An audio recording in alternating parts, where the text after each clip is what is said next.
na ito si Trillanes, sundalo, ang nag-make believe siya doon sa mga sundalo na he was all for the military. And he never gave a hoot. Hindi ko sabi, wala ako, isang beses lang ako nagsabi, kampanya, I will double your salary. Period. Nung pagtapat ng panahon, binigay ko. Itong mga military na, they say they love their fellow soldier. Really? Nagpakita ba sila minsan sa Marawi? When a lot of my soldiers and policemen were dying, then remember, it's a constitution. It is, mabigat kaya yan, regalado. Biro mo, you pardon criminals in this country, and you can delegate it to just somebody, just like that. Parang ginawa nila ang gobyernong laruan.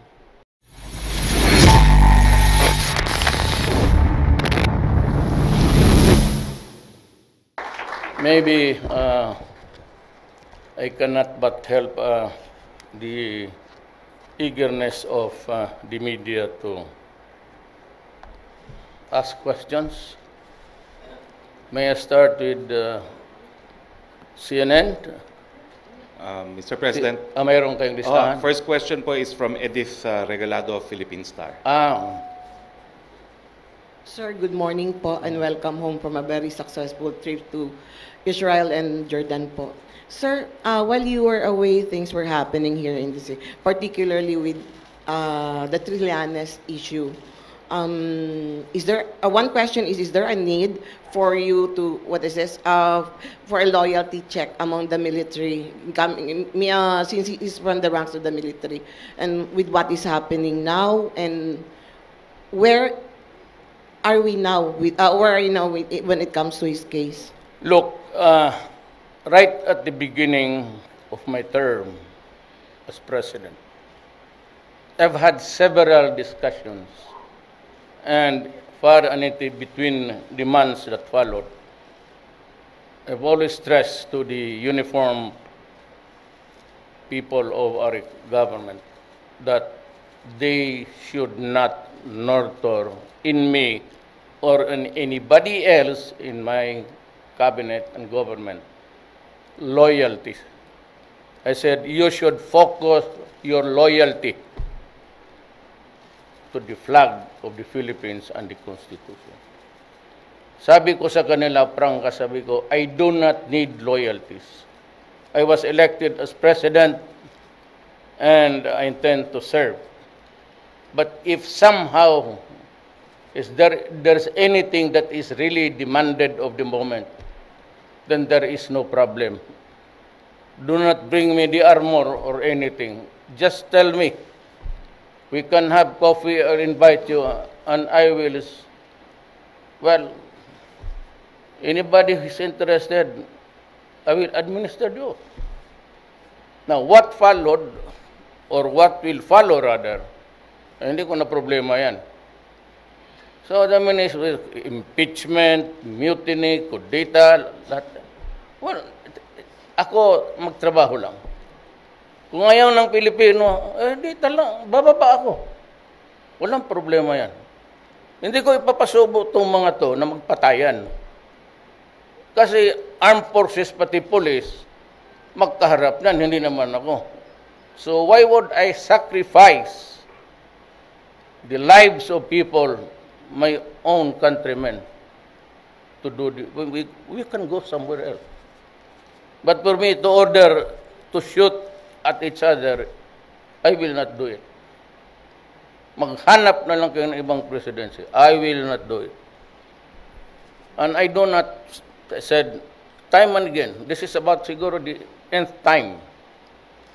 And all commanders, you can ask them, wag kayong utang na loob sa akin. You deserve where you are now on what you got. Wala kayong problema sa akin. It is our nation. Kung pasabugin natin, di pasabugin natin. Or we can live throughout the years and improve on what we have now. But the mga intriga na kudita, look, I am here to enforce the law. Yung kay Trillanes, alam mo, ang totoo niyan, ang nag-research, si Calida, just like kay Sereno. He was the one who was, alam mo, si Calida medyo bright na matino. Pag sinabi ng Solgen may mali, and this has to be corrected, I cannot refuse. He is the government lawyer. I am not. Though I am a mayor, or a mayor and president, I cannot insist, lalo na in view of the fact that it was already recorded as a public paper. So kung ano yung sinabi niya doon, yun ang paniwalaan ko. Kung hindi ko pinaliwaan niya si Calida, tinapon ko na yun sa, ayaw mo kung saan. You know, as a lawyer, you will ask me, and I will just advance my answer to you. What's your basis? I cannot discuss with you the merits. I do not know if it has been filed, or if it is already assigned to a division. But what I can say is this. In the matter of granting pardon, pati amnesty, is a constitutional mandate of the President. Wala doon kay Calida, pero ito noon pa. Alam ko, I just don't want to rattle the boat because magkaibigan na kami lahat eh. Pati yung mga military dumaan ng Mindanao at inabot ako ngayong residency, they're all my friends. I hate to mention si Bolt Gasmin. In many years, paghabang nandito yan sa Davao, tinatawag ako, after dark is the usual place where we get to drink and talk a lot until we all are drunk. So, ang nakita ko kasi ganito, the power to pardon and the power to grant amnesty with the concurrence of Congress is a presidential power. It cannot be delegated to anybody else. Constitutional mandate yan. The President has the power to grant pardon and amnesty with the concurrence of Congress. Now, yung umabot dito ngayon sa labas, after the term of, nalaman ko yun. Kasi malapit rin kasi ako sa military, hindi lang naman sila eh. As a matter of fact, we were together in Congress at lahat. Ito ngayon ang problema. It was Gasmin, or probably one of those who investigated the case. Yung kudeta pati, mutiny or rebellion, at least at the very least. Then he recommended for the amnesty ng lahat. Ang problema dyan, may mga requirements. One is that you have to do it in a particular office in the Armed Forces of the Philippines organization. And it must be J1 administrative. J2 is J3 is intelligence. Ganun yan eh. Ngayon, it was, kaibigan ko, sabi ko, I hope that it would not get to this far. Remember, we never started the Rocos. It was all Trillanes pretending to be a crusading soldier when as a matter of fact, wala naman silang ginawa. Then, tignan mo, sa panahon ni Bolts, nandiyan naman si Trillanes. Nagka-increase ba ng sweldo ang sundalo baski 5%? Nandiyan siya ha, in Malacanang. and he was taking the cudgels for the military. He not only abandoned the vision of the military, he became a corrupt guy, collecting dyan sa mga negosyante. Para siyang abogado. Alam namin yan, kasi ang negosyante, baski na paano mo taguin, nagsasabi talaga yan. But I do not want to talk to businessmen for that. Kaya I do not allow businessmen to go to, except I said, if you have a problem about corruption, I will give you a 24-hour leeway. Anytime about corruption. So gaya nung Koreanong sa frigate, pumunta doon yung mismong may-ari ng kumpanya, yung parang liaison officer nila, empleyado nila, bakit hindi pa na-implement?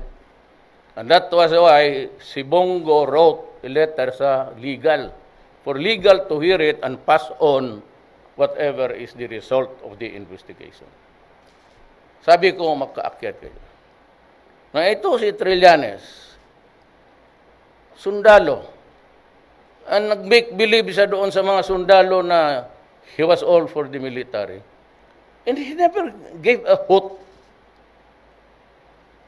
Hindi ko sabi, wala ako, isang beses lang ako nagsabi, kampanya, I will double your salary. Period. Nung pagtapat ng panahon, binigay ko. Siya, military siya, malapit siya kay Aquino. Andyan si Borg.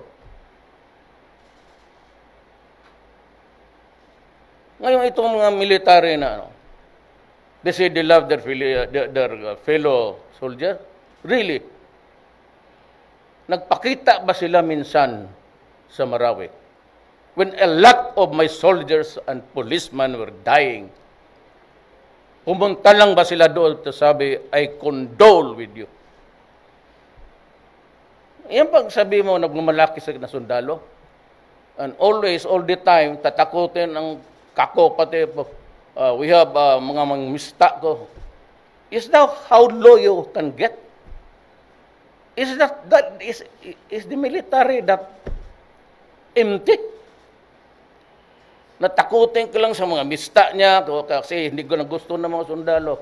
Oh, well, kung hindi ibigay mo sa military, bakit ka takot? Ibigay mo. Kung gusto nila magsabi sila bukas, kayo, bababa ako. Totoo lang. Bakit ako pagpagkuntis niyang payabangan? Anong naibigay niya sa military? This pernicious habit of the military when I will take do not follow the instruction of the president. Well, pag yan ang sabi nila, kung gusto ninyo, inyo na. Bakit kayo magpatayan? Ang gwardiya ko, classmate mo rin, bala sa PMA, di kayo na lang lahat. Bakit pa tayo magdrama-drama dito kung gano'n ang sitwasyon? Sanabi ko sa inyo, I'm old. I am ready to step down anytime. Short of working it out for the last remaining years of my term. Probably the only agency that can really, or agency, would be PNP and the armed forces. If that is to their liking, they can always just call my attention. We'll have coffee in Malacanang and say, okay, you want me to swear you in? Is it a military junta or have you decided to select the son of a bitch? Gusto niya yung leader na yan? O sige. Yan ang nagmamalasakit sa military. Kalimutan niya lahat. Now, hindi pa ako regalado, donut. Kami yung walang tulog. Tumindig ka muna dyan, magkinig ka. Yes, sir. Hindi, binibiro ko lang. Sabihin ka ng media. Kami mga taga-Davao, alam namin yung biroan namin dito. So yan. Ang isa is si Bot. You know, he recommended that a general amnesty be given. And then, after his recommendation, he approved it. Siya mismo ang nag-grant. Siya ang nag-recommend. Bakit ka pa mag-recommend kung ikaw lang pala ang pipirma, diretso ka na. So, what's the crime of both? Sabihin ko siya, usurpation of authority. Lahat yan sila may tama dyan. Kaya sabihin nila, de facto martial law na pinapakulong. Sino pinakulong dito? Sabi niya na continuing arrest. Well, let the court decide on it. Whether he should go back to jail because that is where he came from. And instead of reporting to J1 na mag-swear ng oath, and he has to do it in writing. Basta check ka lang dyan, okay, mutiny, ito, nandoon na. Look, we have to determine their respective criminal liability first. Whether leader ka mas mataas or whether you were a follower, ordinary soldier. That, before you can give a pardon or amnesty, you have to know, you have to declare your guilt and place it on a narrative so that alam ko kung ibibigay ko ba ang amnesty o papaniwalaan ko. Wala Yung sa application niya, TRO sa Supreme Court, nagbigay siya ng sample ng affidavit. Wala siyang, you have to swear. And you have to place the narrative saan ka, anong ginawa mo, bakit kailangan kang papatawarin. Kaya kung magsabi lang, ako si Trillanes, nanonood lang ako sa kapwa ko sundalo, pero kami lahat sa isang grupo lang. You think that it is easy, you just play with the Constitution? Hindi ako. Must remember, abogado ako. Hindi ko pipirmahan yan kung alam ko na walang. Yan. Failure to comply, it must be in affidavit form and you narrate anong kasalanan mo. Ang problema, yung nag-imbestiga at nag-recommend ng amnesty, siya rin ang nag-approve ng amnesty. Anak ka. Then, remember, it's a constitution. It is, mabigat kaya yan, regalado. Biro mo, you pardon criminals in this country and you can delegate it to just somebody. Just like that. Parang ginawa nila ang gobernong laruan. Yan, hindi ako. Ngayon, if the Supreme Court says that my proclamation is invalid, so let it fall. But sabihin ng Supreme Court sa akin, as head of the department, anong kasalanan, anong pagkamali ko diyan sa non-compliance and yung as a lawyer, dalawa lang yung akin. And I can even, I am not allowed to go kasi na Supreme Court na. Pero ito, general provision, which I think, matagal ko na itong alam, just like the ICC. When everybody was talking about all defenses that I can raise, but I just kept quiet.